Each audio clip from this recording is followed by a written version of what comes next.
The last speaker is Craig Johns.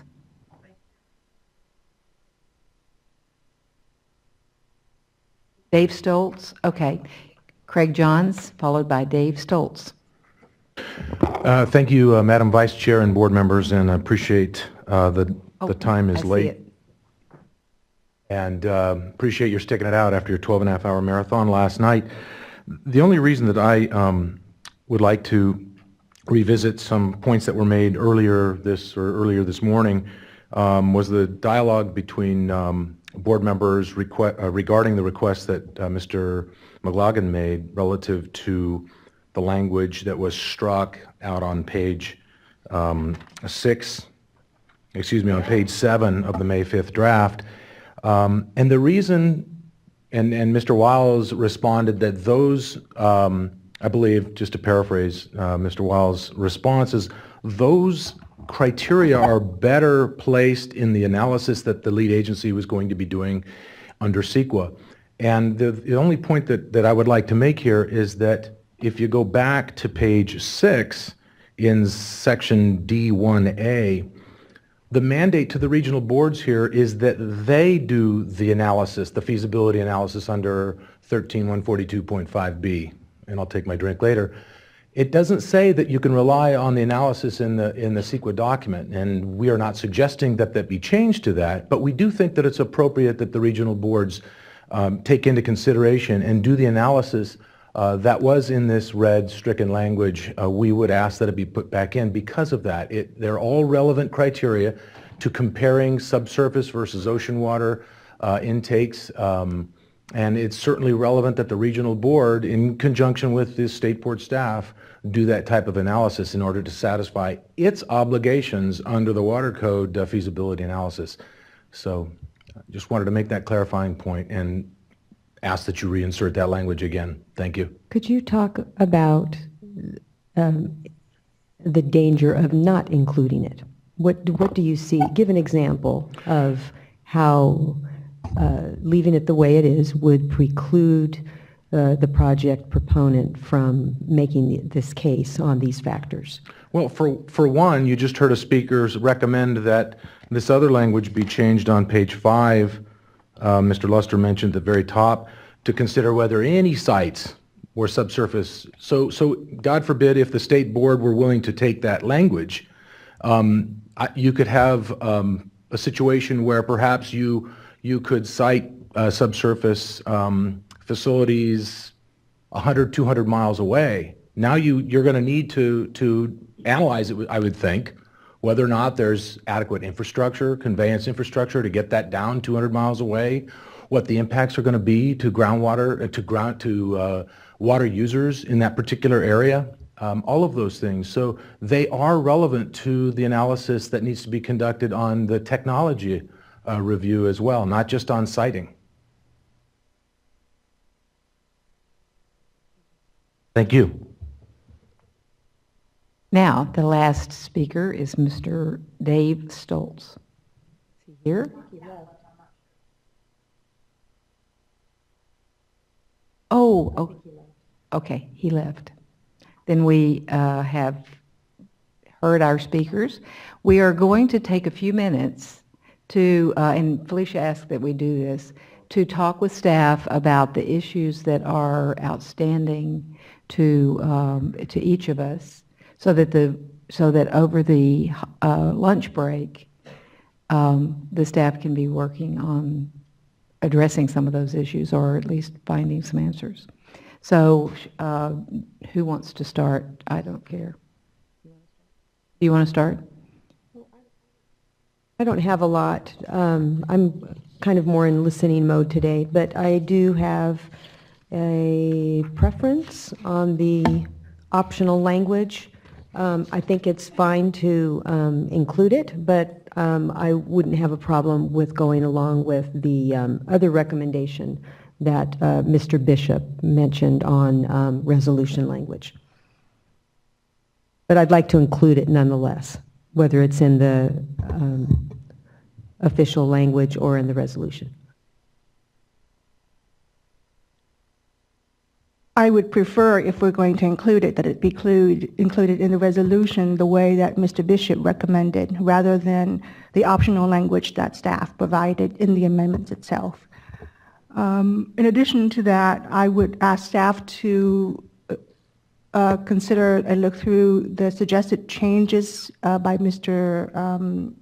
Bothwell of Coastkeeper Alliance.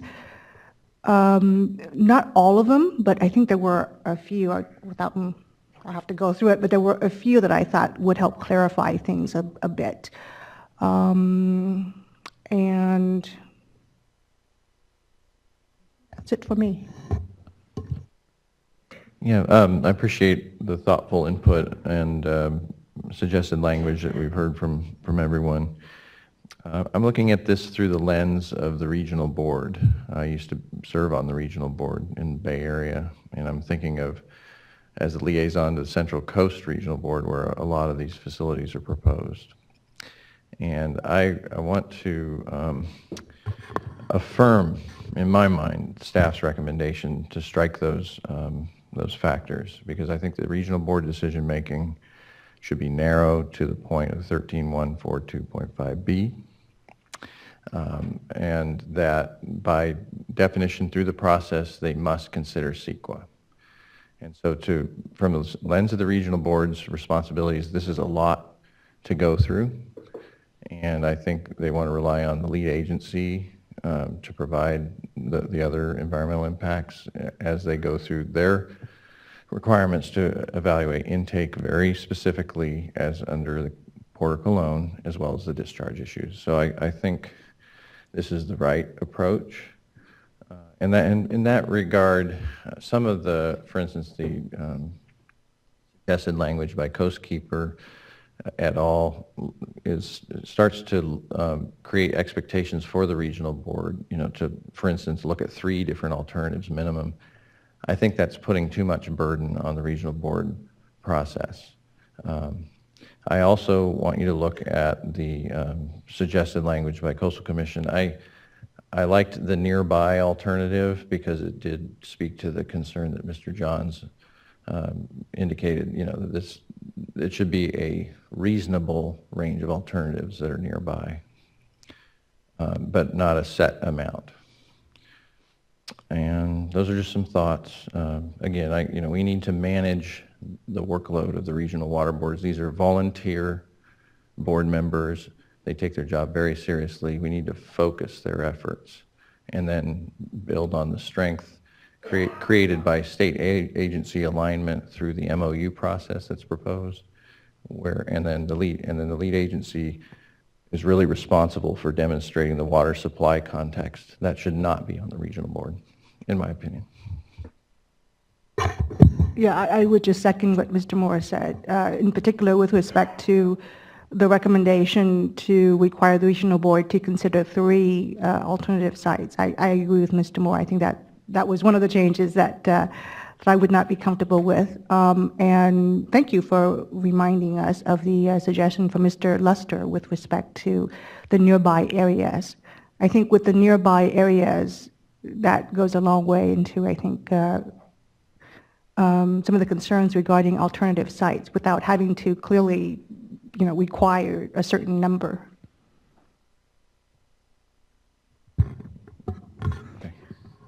I am a bit at a disadvantage because Felicia left me a sheet of paper.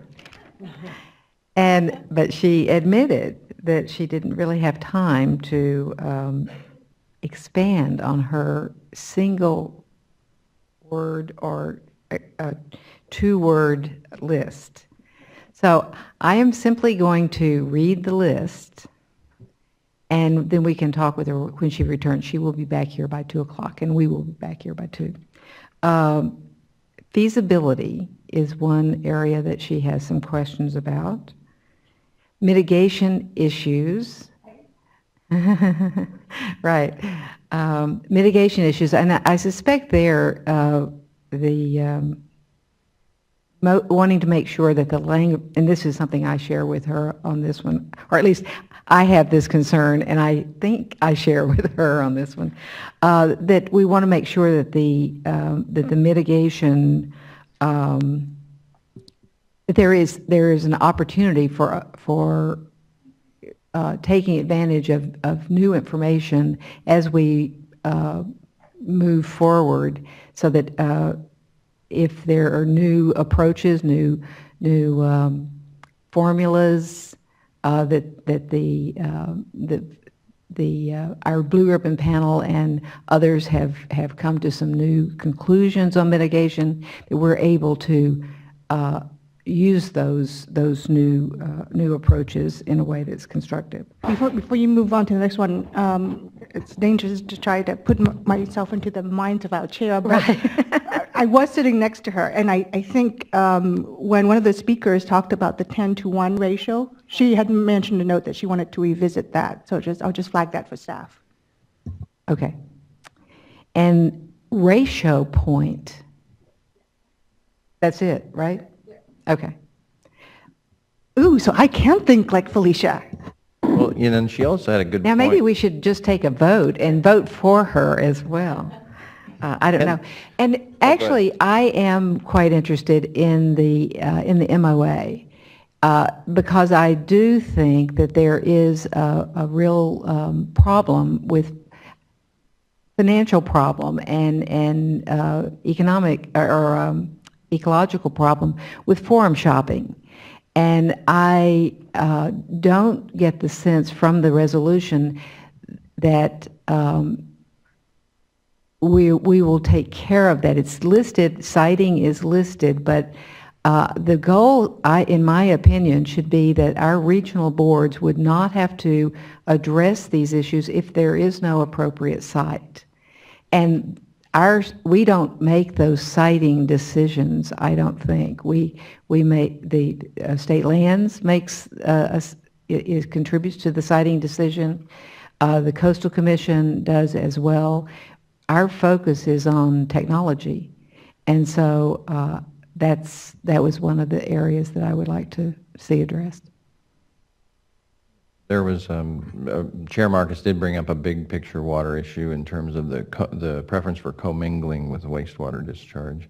I tend to be in the camp that's the present tool that's available, and I continue to believe in staff's recommendation that it is a preference, but she used the term at present, which is, I'd like to maybe see if that makes sense to my fellow board members, because it does imply then a long view to the issue. But let's be honest, we recycle 13% of our effluent. We have a certain bottleneck. It's just a human process bottleneck in terms of infrastructure bottleneck in moving towards, the 2 million acre feet goal of 2020, the 3 million acre feet goal of 2030 in our recycle water policy. It's going to take time. So to set policy now based on an ideal that's going to be 40 years from now, I'm not comfortable with that. So I continue to believe commingling is a tool that's at present the best. Oh, since the chair isn't here, I'll bring up one of my favorite subjects that she absolutely hates, and that's the banning of discharge of wastewater to the ocean.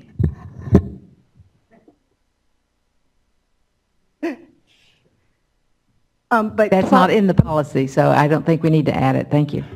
But to follow up on what the vice chair just said, I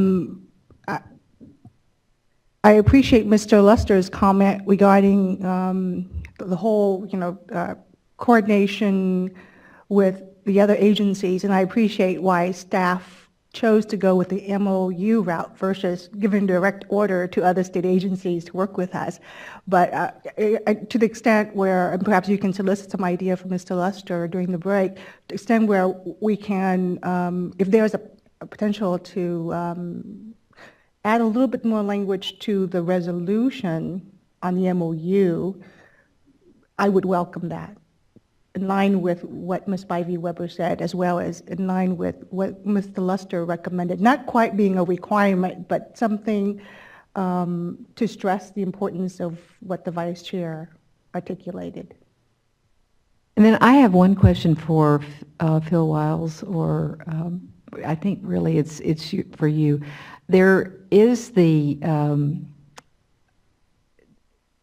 we've dealt with this rebuttable presumption and the idea that there's a requirement for subsurface when feasible. And so feasible's very, I mean, you've defined it, but how much latitude in your mind goes to the proponents when they're looking at when feasible, or goes to the regional board, probably more importantly, when they evaluate when feasible? Can you give an example as to what might happen? You know, they look at subsurface, subsurface sites, they find none. Is that not, then it's just not feasible, and so they can go on to something, the open intake approach? First, I guess I should point out that this notion of feasibility for subsurface intakes is sort of scattered throughout the proposed amendment. It's in the site, it's in the design, and it's in the technology sections.